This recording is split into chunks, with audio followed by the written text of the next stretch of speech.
यह अच्छा है कि निर्वाचन आयोग ने यह तय किया है कि चुनाव के दौरान झूठी शिकायत करने वालों के खिलाफ कार्रवाई की जाएगी।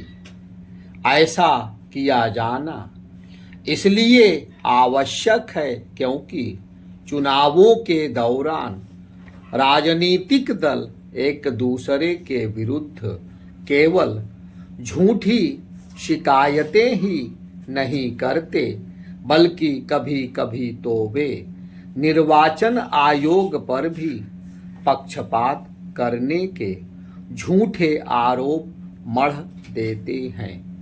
चूंकि यह सिलसिला बढ़ता चला जा रहा है इसलिए इसे थामने के लिए निर्वाचन आयोग को सख्ती दिखानी होगी, लेकिन वह तभी प्रभावी सिद्ध होगा जब उसे अपने स्तर पर झूठी शिकायत करने वालों के खिलाफ कार्रवाई करने का अधिकार मिलेगा। आमतौर पर अभी यह होता है कि निर्वाचन आयोग चुनावों के दौरान अनुचित साधनों का इस्तेमाल करने वालों के खिलाफ अदालतों में शिकायत दर्ज कराता है और यह किसी से छिपा नहीं कि अदालतों में वर्षों तक ऐसे मामले खींचते रहते हैं। समस्या केवल झूठी शिकायतों की ही नहीं है बल्कि प्रत्याशियों की ओर से झूठे हलफनामे दायर करने की भी है। यह देखने में आता है कि कई बार प्रत्याशी जानबूझकर अपने हलफनामे में समस्त आवश्यक जानकारी सही तरह से नहीं देते। इसी तरह एक अन्य समस्या चुनावों के दौरान मतदाताओं को प्रलोभन देने की भी है। यह समस्या किस हद तक बढ़ गई है इसका पता इससे चलता है कि चुनावों के दौरान प्रत्याशी मतदाताओं के बीच गुपचुप तरीके से पैसे, शराब और अन्य सामग्री वितरित करने लगे हैं। यह ठीक है कि आदर्श आचार संहिता लागू होते ही चुनाव आयोग, पुलिस, आयकर विभाग एवं अन्य एजेंसियों को सक्रिय कर देता है और ये एजेंसियां चुनाव के दौरान बांटे जाने वाले धन अथवा सामग्रियों की जब्ती करती रहती हैं, लेकिन कोई भी समझ सकता है कि वह सारा पैसा जब्त नहीं किया जाता होगा जो मतदाताओं को बांटने के लिए एक से दूसरे स्थान पर पहुंचाया जाता है। निर्वाचन आयोग के समक्ष समस्या केवल यह नहीं है कि मतदाताओं के बीच पैसे अथवा सामग्री बांटकर उनके वोट खरीदने की प्रवृत्ति बढ़ती चली जा रही है, बल्कि एक अन्य समस्या राजनीतिक दलों की ओर से किए जाने वाले अनाप शनाप चुनावी वादे भी है। विभिन्न राजनीतिक दल अपने घोषणा पत्रों में मुफ्त बिजली, पानी के साथ अन्य अनेक सामग्री अथवा सुविधाएं देने के वादे करने लगे हैं। पहले यह समस्या मुख्यतः तमिलनाडु तक सीमित थी, लेकिन अब वह सारे देश में देखने को मिलती है। जब एक राजनीतिक दल लोक लुभावन वादे करता है तो दूसरे दल भी ऐसा करने के लिए विवश हो जाते हैं। इसी का नतीजा है कि रेवड़ी संस्कृति बढ़ती चली जा रही है। हालांकि इस मामले का संज्ञान सुप्रीम कोर्ट ने भी लिया है, लेकिन अभी तक निर्वाचन आयोग को ऐसे कोई अधिकार नहीं मिल सके हैं जिससे वह दलों की ओर से मुफ्तखोरी की संस्कृति को बढ़ावा देने वाली घोषणाओं पर कोई रोक लगा सके। यह अच्छा है कि निर्वाचन आयोग ने यह तय किया है कि चुनाव के दौरान झूठी शिकायत करने वालों के खिलाफ कार्रवाई की जाएगी। स्टॉप। ऐसा किया जाना इसलिए आवश्यक है क्योंकि चुनावों के दौरान राजनीतिक दल एक दूसरे के विरुद्ध केवल झूठी शिकायतें ही नहीं करते, बल्कि कभी-कभी तो वे निर्वाचन आयोग पर भी पक्षपात करने के झूठे आरोप मढ़ देते हैं। स्टॉप।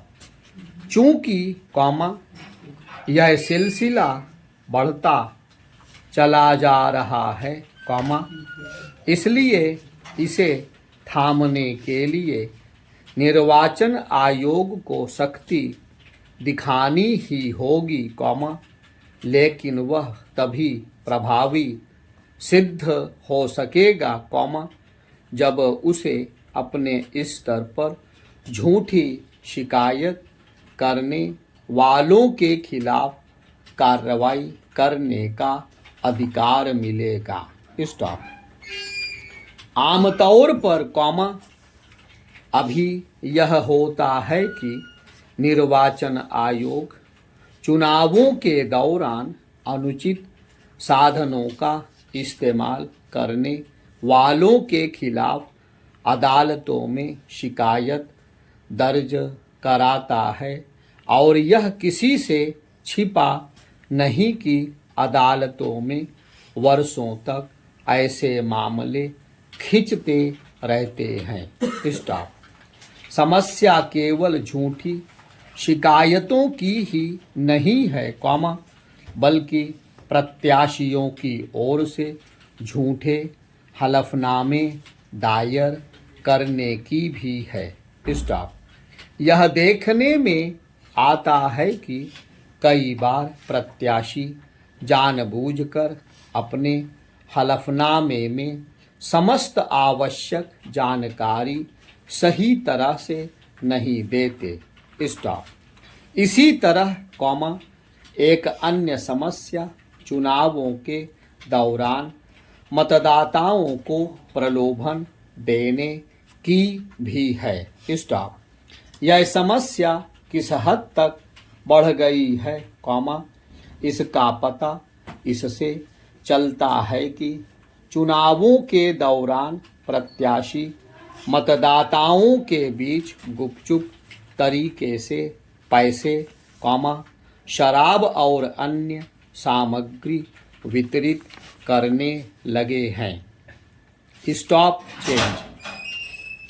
यह ठीक है कि आदर्श आचार संहिता लागू होते ही चुनाव आयोग, पुलिस, आयकर विभाग एवं अन्य एजेंसियों को सक्रिय कर देता है, और ये एजेंसियां चुनाव के दौरान बांटे जाने वाले धन अथवा सामग्रियों की जब्ती करती रहती हैं, लेकिन कोई भी समझ सकता है कि वह सारा पैसा जब्त नहीं किया जाता होगा, जो मतदाताओं को बांटने के लिए एक से दूसरे स्थान पर पहुंचाया जाता है। स्टॉप। निर्वाचन आयोग के समक्ष समस्या केवल यही नहीं है कि मतदाताओं के बीच पैसे अथवा सामग्री बांटकर उनके वोट खरीदने की प्रवृत्ति बढ़ती जा रही है, बल्कि एक अन्य समस्या राजनीतिक दलों की ओर से किए जाने वाले अनाप शनाप चुनावी वादे भी हैं। स्टॉप। विभिन्न राजनीतिक दल अपने घोषणा पत्रों में मुफ्त बिजली, पानी के साथ अन्य अनेक सामग्री अथवा सुविधाएं देने के वादे करने लगे हैं। स्टॉप। पहले यह समस्या मुख्यतः तमिलनाडु तक सीमित थी, लेकिन अब वह सारे देश में देखने को मिलती है। स्टॉप। जब एक राजनीतिक दल लोकलुभावन वादे करता है, तो दूसरे दल भी ऐसा करने के लिए विवश हो जाते हैं। स्टॉप। इसी का नतीजा है कि रेवड़ी संस्कृति बढ़ती चली जा रही है। स्टॉप। हालांकि इस मामले का संज्ञान सुप्रीम कोर्ट ने भी लिया है, लेकिन अभी तक निर्वाचन आयोग को ऐसे कोई अधिकार नहीं मिल सके हैं, जिससे वह दलों की ओर से मुफ्तखोरी की संस्कृति को बढ़ावा देने वाली घोषणाओं पर कोई रोक लग सके। गलतियां गिनिए, गिनकर लिखिए।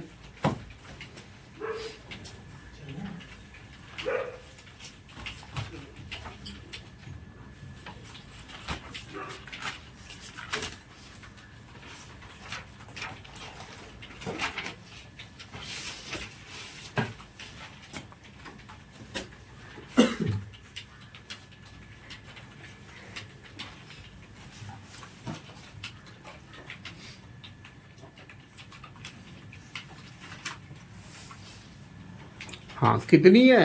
10 गलती है। 10। आपकी? 34। हाँ? 34 सर। 34। आपकी महाराज? 12। आपकी कितनी है? 8 गलती है। 8। 10 सर। आपकी? 25। कॉमा क्यों नहीं लग रहा है? रोज चेक कराया जा रहा है। आपकी कितनी है? 9 सर। 9।